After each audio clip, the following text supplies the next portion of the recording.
O Brasil é o país mais ansioso do mundo, de acordo com a Organização Mundial de Saúde. É uma epidemia de ansiedade. Por isso, durante toda essa semana, vamos conversar muito sobre o assunto numa série especial de reportagens e entrevistas.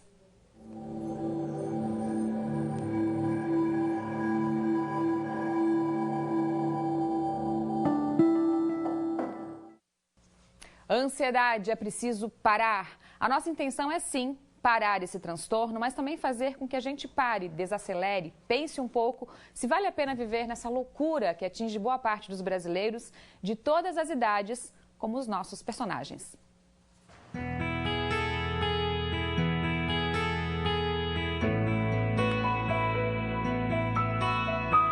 A ansiedade é excesso de futuro, um lugar que você não está, que você quer, você possa chegar, e aí você esquece do momento presente, né? Então, essa é uma questão muito complexa para a sociedade de hoje. O médico chega para você e fala, você sofre de ansiedade? Você pensa, não, foi só um momento, eu estava nervosa, não é ansiedade. Teve um dia que eu saí do trabalho e resolvi passar na psicóloga, que era lá no posto de saúde, e acabei conversando com ela.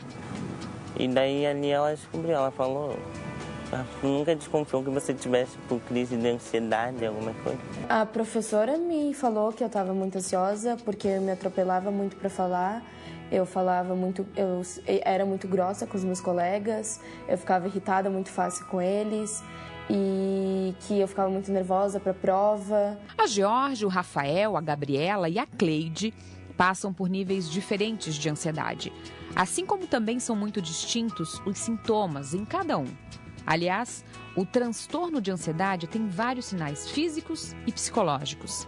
Eu sentia palpitações, o coração acelerado, uma pulsação muito forte. Aí começava a dar falta de ar, às vezes dava dor de cabeça, ou dava insônia, ou eu tinha muita vontade de comer, ou não tinha vontade de comer nada. Ele é muito intenso. Eu desenvolvi desde criança, eu tive sucção digital terrível, que é chupar dedo, né? Anorese noturna, que é o xixi que a criança faz na cama. Desenvolvi a TIM, que é a tricotilotomia, que é arrancar o cabelo, né? Eu comecei a suar, comecei a sentir muito calor. Comecei a chorar demais. A minha crise de ansiedade é basicamente uma dor de cabeça insuportável, tremores no corpo inteiro, não é só tremer a mão, o corpo inteiro treme e medo. Eu sinto medo de sair de casa, eu sinto medo de conversar com as pessoas, eu sinto medo de levantar da cama, é medo, sabe? Essa relação entre medo e ansiedade é um ponto-chave. A ansiedade está muito próxima da preocupação. E preocupação nada mais é do que um aspecto do medo, aquele temor de que as coisas não saiam como nós gostaríamos. Tudo isso é necessário para a nossa evolução e até sobrevivência. O que não pode acontecer é um exagero, quando começa a nos prejudicar. A ansiedade já me tirou muitas oportunidades no mercado de trabalho, já me tirou amizades. Pode me tirar bastante amizade, pode me tirar, às vezes, tira minha concentração, Às vezes eu tô muito feliz naquele dia, aí eu vejo alguma coisinha, tenho uma crise, eu fico podre pro resto do dia. Pode me tirar minha paciência, pode tirar um monte de coisa. Os desafios no trabalho são enormes quando você não tem segurança, você tem... na verdade, você lida com a insegurança o tempo todo, sabe? Você se coloca num lugar onde você é incapaz, onde você não é ouvida, onde que você é insignificante. Começou a atingir nível físico, que daí ali eu vi a possibilidade de ter que ocorrer a uma psicóloga ou algum remédio. Mas é como eu digo, eu diagnostiquei muito cedo, então acredito que isso ajudou a não piorar a situação. Sim. Os diagnósticos, a necessidade ou não de medicamentos, terapias e o que cada um descobriu e que ajudou no controle da ansiedade é o que nós vamos mostrar durante esta semana.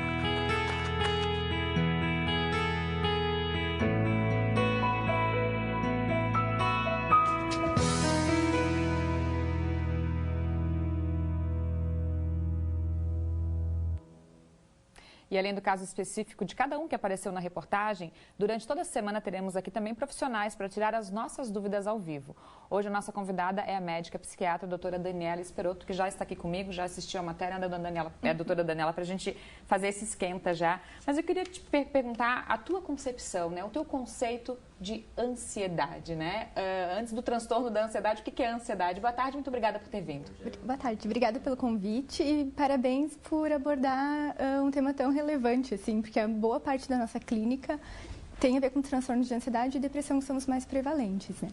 Então, ansiedade é uma emoção normal. Todo mundo tem, e é esperado que tenha mesmo, até porque um nível adequado e saudável de ansiedade faz a gente produzir, faz a gente funcionar, faz a gente correr atrás das nossas coisas, faz a gente se organizar.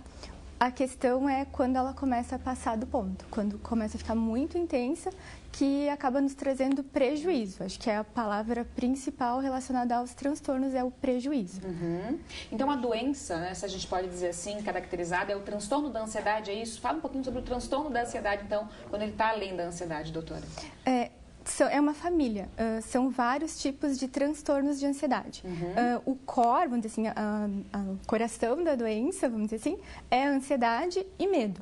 Aí vai depender o que vem junto, que tipo de cognição, que tipo de pensamento vem junto, que tipo de situação que faz desencadear aquele transtorno. Então, são vários, desde ansiedade de separação, que a gente vê mais em criança pequena, mutismo seletivo, transtorno de ansiedade generalizada, pânico, que é o que as pessoas mais conhecem, fobias, assim, fobia social, que é a dificuldade de falar em público ou de se expor um pouquinho, as fobias específicas, medo de altura, medo de animais, tudo isso está dentro da gama dos transtornos de ansiedade. Entendi.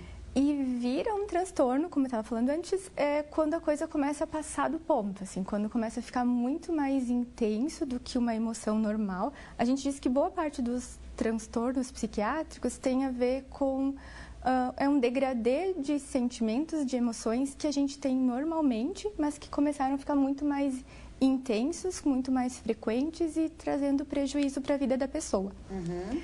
Boa parte deles a gente vai considerar assim, boa parte dos dias, aquilo está muito mais intenso nos últimos 6 meses, mas aí depende de cada um dos transtornos. Mas causa prejuízo, causa sofrimento significativo para a pessoa, às vezes de não conseguir trabalhar, de evitar coisas que seriam importantes para a vida dela, por exemplo, apresentar um trabalho na escola, na frente dos colegas, às vezes até prestar uma prova no vestibular, de dar os famosos brancos.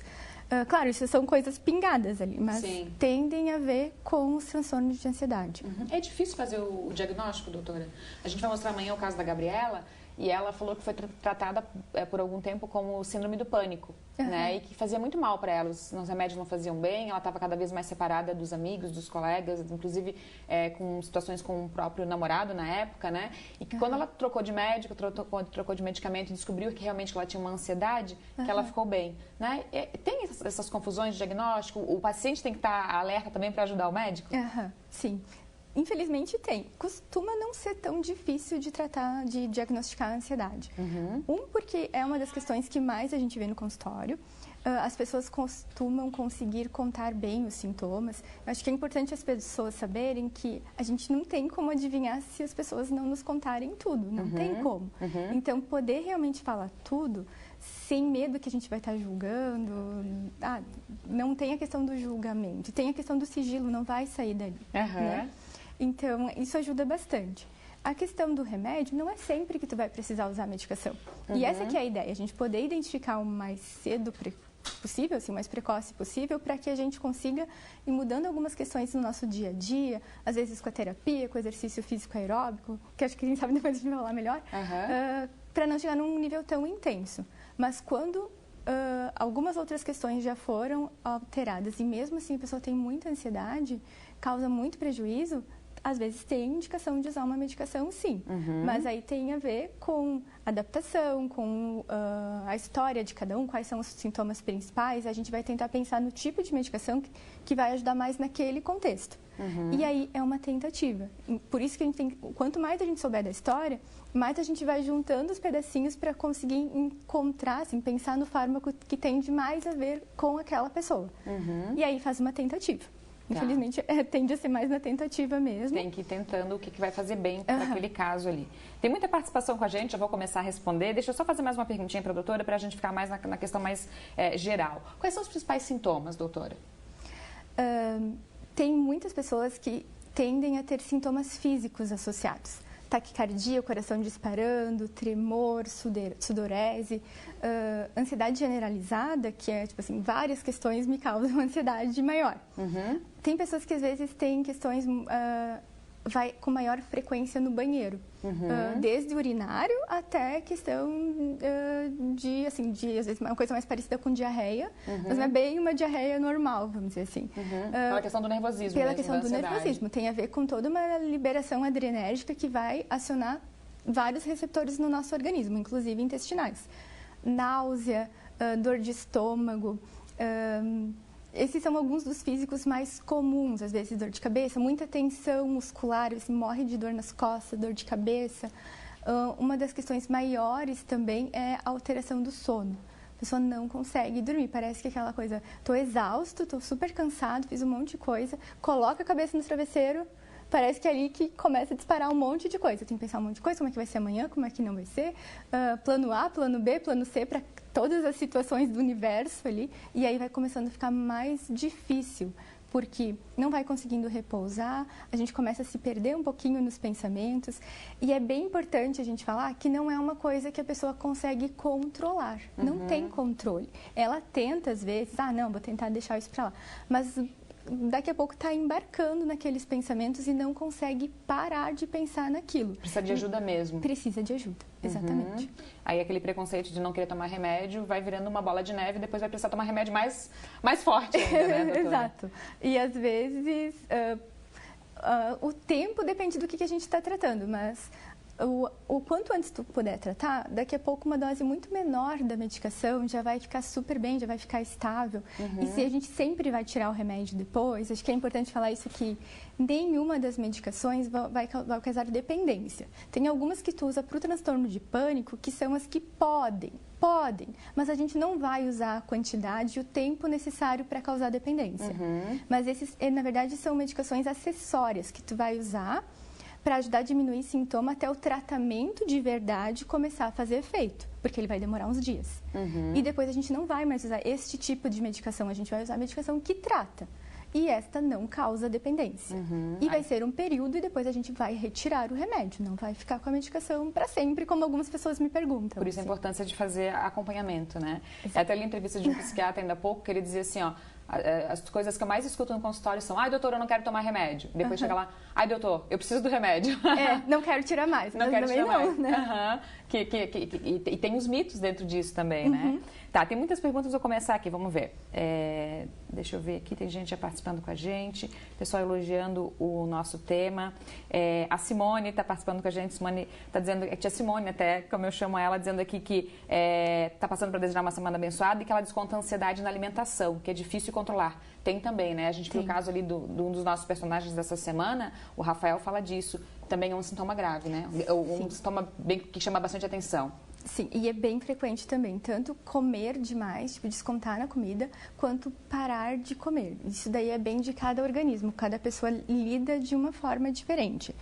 Assim como não é tão incomum, principalmente em homens, às vezes mais velhos, com dificuldade de buscar ajuda, recorrer ao álcool, para aliviar um pouquinho a angústia, às vezes para dormir melhor, para diminuir a questão até da interação social, às vezes jovens também, acabar usando o álcool como subterfúgio para tratar a sua ansiedade, só que daqui a pouco arranja um problema muito maior. Tem que buscar ajuda.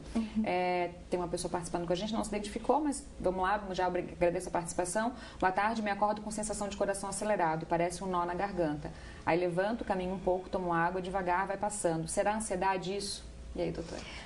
Pode, né? Mas aí que tem a questão da a gente poder avaliar com um profissional, porque tem todo um contexto. A gente tem que entender direitinho todo o contexto da pessoa. Por isso, quando se ela precisar fazer uma consulta, por exemplo, a gente vai perguntar 1 milhão de coisas, desde como que é uma rotina normal da pessoa, como é que foi o desenvolvimento dela, que questões foram importantes na vida dela, como ela foi criada, porque tem muitas coisas que tendem a ver com o temperamento, com o jeito da pessoa. E só para ajudar pessoas que já têm um jeito mais ansioso, tendem a ter mais transtornos de ansiedade. Né? E também a gente não pode esquecer que tem várias medicações que podem causar ansiedade como efeito colateral. Então tem que ver para outras doenças, exatamente. Assim como o uso de substâncias, cocaína, outras substâncias, álcool também, às vezes depois como um rebote. Então tem que entender todo o contexto ali. E se não é uma coisa específica, daqui a pouco está passando por uma situação pontual que está ficando um pouco mais ansiosa. E não necessariamente isso seja um transtorno de ansiedade, que é uma coisa que vai durar muito mais tempo, né? Tem que observar se vai se repetindo, né? Boa tarde, sou a Neuza. Neuza, obrigada pela audiência. Meu filho é muito ansioso. Durante a noite ele fala, tem medo e não dorme direito. Ele tem 16 anos. Acorda de madrugada falando, inclusive, essa noite passada dormiu no meu quarto. Queria saber se pode ser ansiedade, se tem tratamento e se com remédio ou terapia. Então, a Neuza participando com a gente. Também é a mesma coisa, a gente conseguir entender melhor, muito mais informações. Porque a gente, para fazer um diagnóstico mesmo, se for parar para o nosso livro de diagnósticos, é o DSM-5. Então, tem uma gama de sintomas que a pessoa tem que ter para fechar cada transtorno. Então, tem que entender se tem outras coisas junto. Somente com essas informações eu não consigo dar uma certeza. Mas a terapia, eu costumo dizer para as pessoas, na verdade, todo mundo deveria fazer um pouquinho para poder lidar com as suas angústias, com as suas questões, com o seu jeito de ir absorvendo as coisas do dia a dia. Porque esse sintoma isolado já está atrapalhando, né? Exatamente. Às vezes, só com a terapia, né, a gente já consegue ficar muito melhor, consegue lidar melhor com as coisas. E aí, o segundo passo seria a medicação. Claro que às vezes as pessoas demoram muito para chegar, inclusive no psicólogo, e aí a coisa já está andando há tanto tempo que mesmo as intervenções psicoterápicas acabam sendo muito difíceis porque a pessoa está tão ansiosa que ela não consegue nem ouvir, nem pensar em fazer as coisas que o colega psicólogo propõe. Então, às vezes, tu vai ter que medicar desde o início, mas desde o início porque demorou muito para chegar, né? Quanto antes, melhor, então. Outra participação, gostaria de saber se essa ansiedade de perder o sono, se preocupar com o que vai acontecer daqui a uma semana, ou se daqui a pouco está errado do nada. E no momento que você come bastante doces. Colocou alguns sintomas aqui assim, mas não se identificou, mas obrigada pela participação.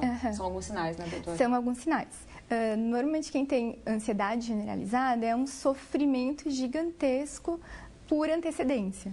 Às vezes aquela coisa de transformar uma situação que a pessoa vai ter que passar, ou que ela pensa que vai passar, numa coisa gigantesca, num monstro de 7 cabeças. E às vezes fica maximizando tanto e sofrendo tanto por antecedência, e daqui a pouco o dia a dia não consegue resolver as coisas que tem para fazer, porque fica pensando naquilo o tempo todo. E é bem comum as pessoas falarem, depois que eu passei por aquilo, tipo uma apresentação, que ia ser horrível, todo mundo ia falar que eu fui super mal, que ninguém ia entender nada. E depois, nem foi tanto assim, sabe? Tipo, eu sofri muito mais do que realmente aconteceu no momento. A gente tem que lembrar que tudo passa, né? Gente, tem muitas perguntas aqui. Vou pedir para a doutora Daniela continuar aqui com a gente. Pode ser? Daqui a pouco a gente vai responder outras aqui. Nós vamos para um intervalo bem rapidinho, mas não sai daí. Se quiser participar, ainda dá tempo. 984052073 é o número do nosso WhatsApp. Até já.